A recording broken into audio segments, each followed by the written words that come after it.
Welcome, everybody, to another episode of the AI for All podcast. I'm your host, Ryan Chacon. My co-host, Neil, and our producer, Nikolai, are out today, so it'll just be me with our very exciting, fantastic guest, who I will introduce here in a second. We are going to focus today's conversation on the importance of data in AI, how AI gets data, or how you can get data for AI, and many other very exciting topics that we have planned.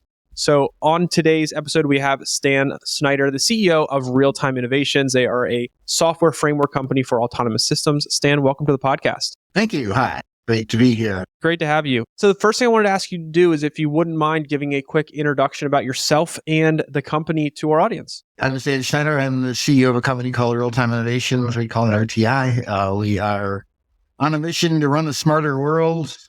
We really are not an AI company so much as a framework, the software architecture that allows AIs and advanced algorithms to connect and run real world systems. So we're trying to really run a smarter world. So we do lots of things. We started out with autonomous vehicles. We're in over 250 autonomous vehicle designs, ranging from flying things, underwater things, forklifts, construction vehicles, mining vehicles, ground vehicles, and lately passenger cars on roads. But that's a relatively new thing. We've got lots of experience with that. We do medical systems, patient monitoring, imaging systems, medical robots, over 400 different defense systems, and renewable energy, especially hydropower and wind power.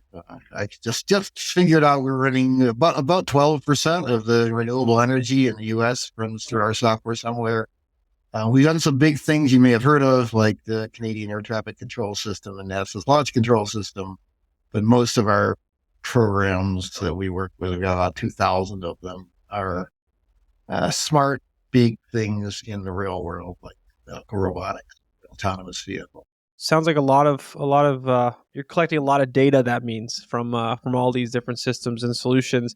If I'm listening to this and I am not a technical person and just trying to understand in kind of layman terms what it means to be a software framework provider, how would you kind of describe the kind of role you all play in the industry for somebody that might be new to kind of this type of discussion?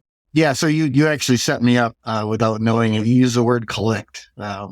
In the cloud world, so intelligence is always about data, right? You've got to get data, you got to analyze it, you got to figure out what to do.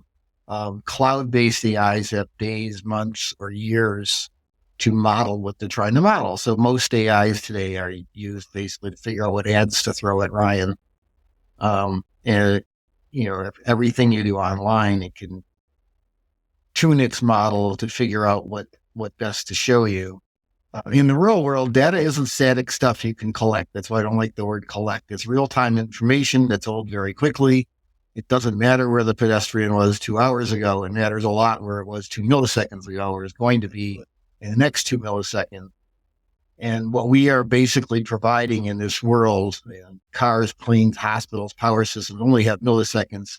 It's the ability to get the data they need to the right place at the right time, to the algorithms and back to the actuators, which means motors, things that change the world, fast enough to make it work and reliable work. So, intelligence is about data.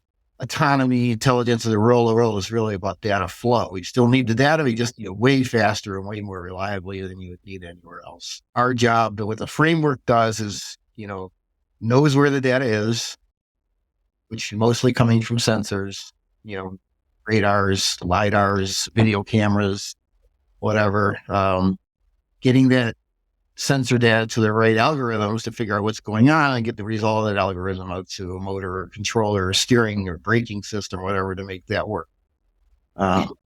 These systems can get large. We have systems with hundreds of thousands of devices in them, and trying to figure out which data goes to the right place at the right time. That clears things up. I think it's very helpful. We've talked about on the podcast before why data is so important in AI. But I think I'd love for you to kind of talk to our audience about that same kind of, prompt of the importance of data for AI to even be something that can be utilized and used to its full potential? Because you said, you're getting data from these sensors, from these connected devices in some capacity, depending on what it is out there that's collecting from the physical world. Um, and then that's being fed in to the system to be able to be analyzed and have decisions made off of it.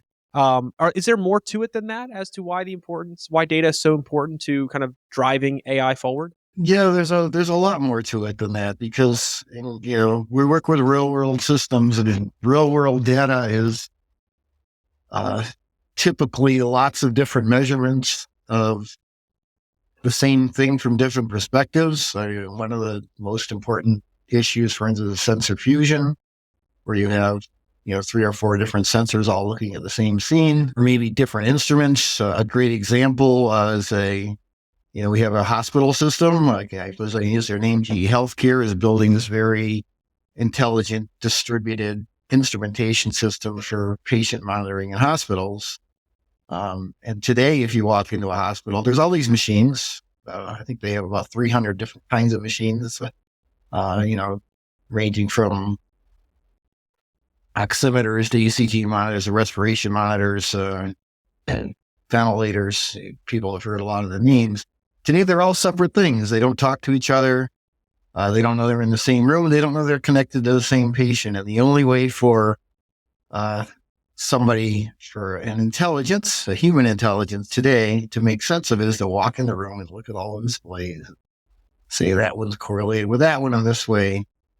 And what their system does is, uses a framework, which our framework, data-centric. I'll talk about that means in a second, but it takes the data from all these different systems and can feed them into an intelligent algorithm that can now make evaluations of what's going on with the patient based on multiple sources of information. So it's a lot of information. Of course, the AI, the algorithms have to be aware of what it means if you have a low respiration rate with a high oxygen content. I'm not a doctor, so any medical professional listening to this, don't evaluate me based on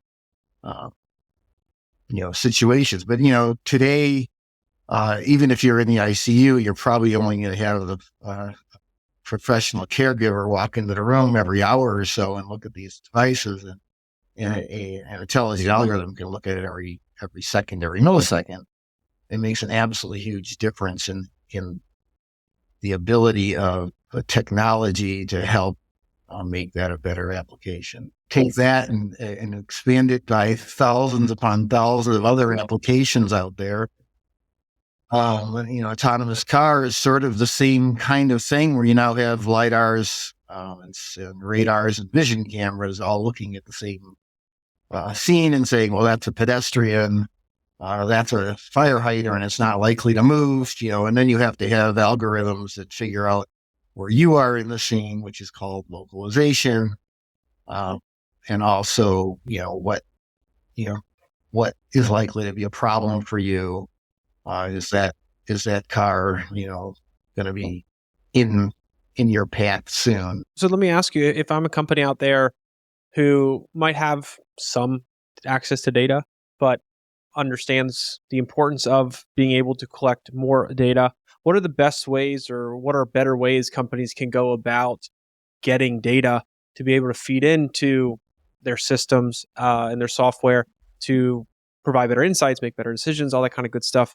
How do you kind of think through that if you work with an organization that maybe doesn't have the best data or access to the amount of data needed to really move the needle? Let me take a power balancing system, for instance. The data you need for that power balancing system is things like ability of plants to produce energy, loading expectations in the renewable world, wind projections, weather and sun projections on solar across some large region.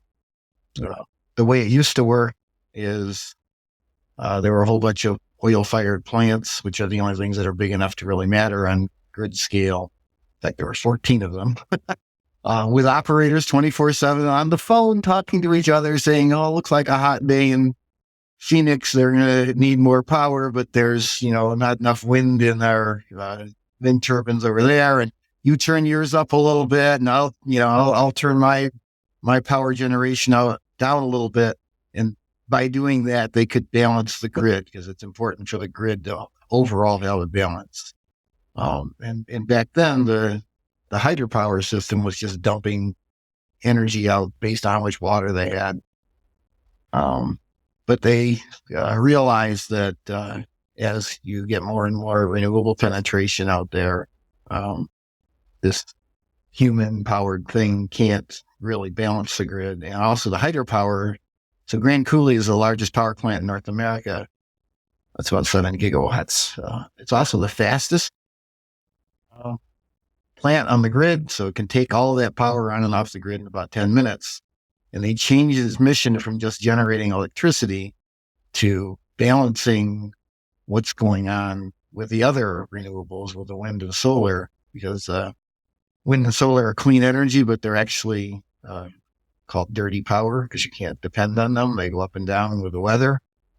And with that system, they're able to get a lot more renewable penetration. So, your AI, I realize most of your AI applications are some organization that wants to run the business better on a time frame that's probably measured in quarters or something.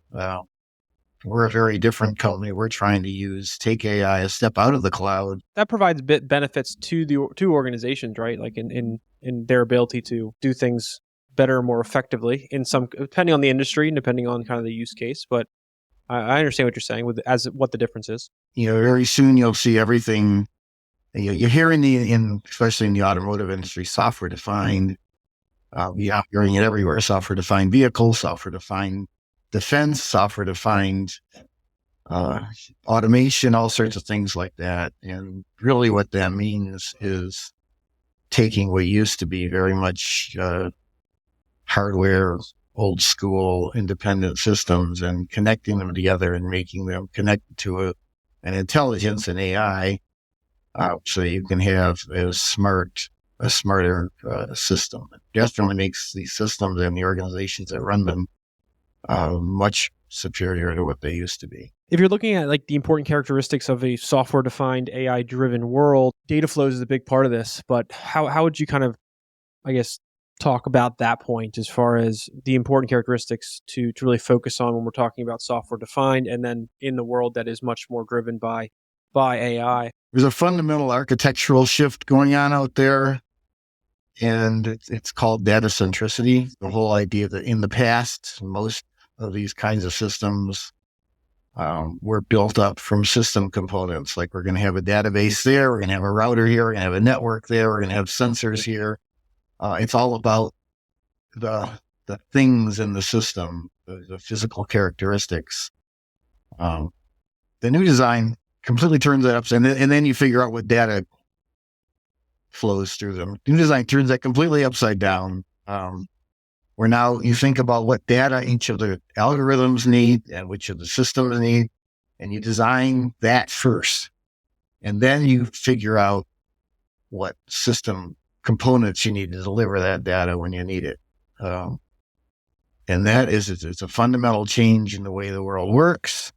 It's as big of a change as before we had databases in the enterprise world.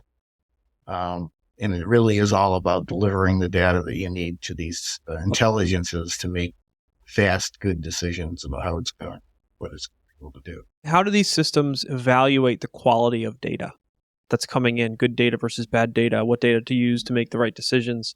How does that kind of work into all this? That's a hard problem.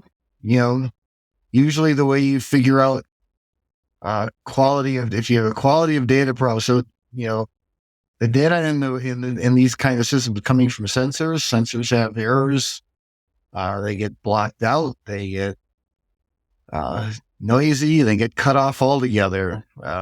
Just sort of, one example is the sensor fusion problem I was talking about. If you have 3 different ways to measure what's going on, it's much higher quality than you just have one. And one of the early, I'll use a different example in the defense world. Trying to stop an incoming cruise missile from hitting a ship when your way of measuring that is with lots of different radar systems. You're going to have multiple views of those incoming things. Confuse that together and get a higher quality thing. And you can also keep working if one of them were to get lost.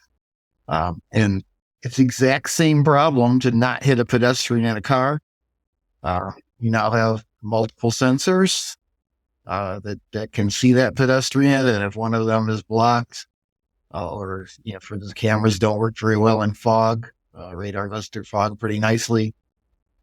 You can use the higher quality sensor as a way to get good data. There's mathematical ways to do that, call them filters and things, but there's also algorithmic ways to make that work better. And a well-trained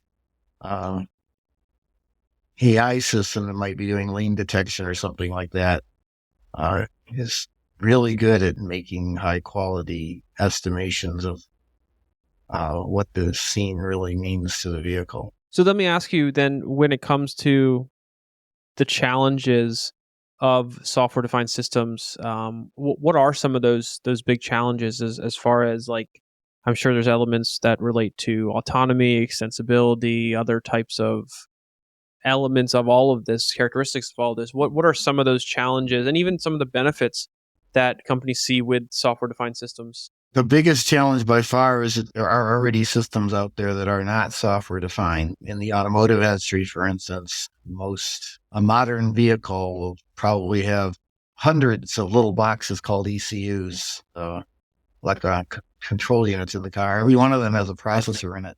Every one of them is doing a very specific function.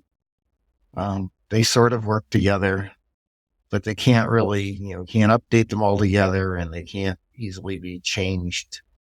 And even very practical things like wiring them all together. The wiring harness in the cars is the third most expensive part of the car and one of the heaviest parts of the car. And you can replace all of that with a few very higher powered processors and some networking technology. And now it's updatable and can be much more intelligent. At that level, it makes a ton of sense. At the actual implementing it and getting into the vehicles level, you've got all these problems with the OEMs, the manufacturers that have their supply chains, and the supply chains are used to delivering these little boxes with very simple interfaces. Software interfacing is much harder than the old simple hardware interfaces, because simple hardware interfaces just send a few bytes back and forth. Now you got to send an entire image or a world model of what's going on. It's a very different kind of integration problem. RTI is we're really a real world software integration expert. That's what we do. And problem is to actually bring that technology into a different kind of design. Unless you're starting from scratch, which is why a lot of the electric vehicles are much more sophisticated in software. It's very difficult to change your entire mindset and your entire supply chain and your entire development philosophy to be around software. So, the AI algorithms in that world are things like sensor fusion, planning, collision detection. All those things need all this data that just isn't available in the current world. And there's a huge challenge to get to where you have a software-defined system. Are there industries that you're seeing take advantage more of kind of a software-defined approach than before, or industries that you feel like could benefit from this kind of process? We see transportation, autonomous vehicles, trains, mass transit, quite a bit going on in there. Traffic control, like air traffic control, even some ground traffic, like Canadian air traffic control system. The new urban air mobilities, flying cars, there's some customers doing that. In the energy space, it's renewable generation mostly. A little bit of future grid work, medical, robotics, imaging, patient monitoring, defense, naval, radars, avionics, ground vehicles, simulation of training, and then lots of other things, sports timing, autonomous vehicles, for instance. You realize that the individual cars don't learn anything. That's not how it works. They collect data from many, many incidents, and they run it up to humans who actually look at these things and create training sets to train the AIs. And that updates the neural net parameters, the weights and things, and that gets loaded back down into all of it. That's how the training works in this real world system. It's not like a human driver where every driver has to learn the same mistakes over and over again. Everybody learns from everybody's mistakes. Of course, the problem in the automotive space is there's a lot of different situations called corner cases out there. It's kind of difficult to control for all of them. But I started my career crashing cars for a living, doing biomechanical impact testing in the University of Michigan. And I learned from that a couple things. One, it's very hard to actually predict occupants in a high-speed crash. We'll never actually do a really good job of that. And the second thing is the healthy disrespect for the quality of human drivers. For audience out there who wants to learn more about kind of the company itself, what y'all are doing, follow up on kind of anything we talked about today or ask questions, what's the best way that they can do that? Go to our website, rti.com. You can connect with me on LinkedIn. I don't have a nice easy thing, but just look for Stan Schneider RTI on LinkedIn. I do that social media more than anything else. Great domain to get. It's a long story. I actually had the 7-figure offers for that domain. Stan, thank you so much for taking the time.